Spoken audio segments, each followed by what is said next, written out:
বন্ধুরা, আপনাদের সবাইকে এসবি বিনামালির চ্যানেলে স্বাগত জানিয়ে শুরু করছি আজকে এই রেসিপি।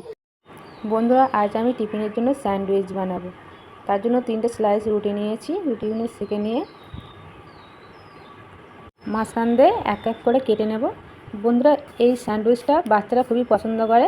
সবসময় আমরা একঘেয়েমি মশলাদার স্যান্ডউইচ খেতে পছন্দ করি না। একবার বানিয়ে দেখবেন, এটা খুবই একটা টেস্টি। তার জন্য একটা কলা নিয়েছি, টুকরো টুকরো করে কেটে নেব।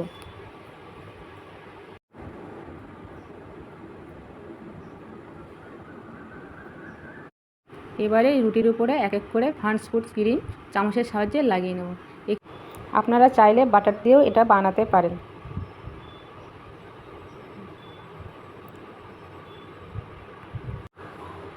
সব কটা রুটিতে একইভাবে লাগিয়ে কলার টুকরোগুলো দিয়ে দেব। কলার টুকরো দেওয়া হয়ে গেছে, উপর দিয়ে হালকা করে চিনি ছড়িয়ে দিলাম। এবার স্যান্ডউইচগুলো মুড়ে নেব যাতে না পড়ে যায়। এবারে একটা বাটিতে একটা ব্যাটার করে নেব। তার জন্য 1 কাপ চালের গুঁড়ো নিলাম, হাফ চামচ বেসন নিলাম, একটু কর্নফ্লাওয়ার নিলাম। নিয়ে ব্যাটারটা ভালো করে গুলে নিতে হবে। স্বাদ মতন লবণ দিলাম আর জল দিয়ে ব্যাটারটা রেডি করে নেব। এখানে অল্প অল্প জল দিয়ে ব্যাটারটা রেডি করতে হবে।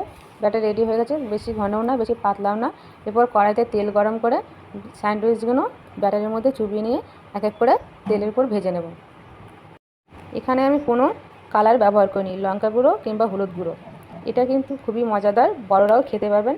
একবার অবশ্যই বাড়িতে বানিয়ে দেখবেন, সবারই পছন্দ হবে। ভিডিওটি ভালো লাগলে লাইক ও কমেন্ট করে জানাবেন। এবার স্যান্ডউইচগুলো এক এক করে ভেজে নেব।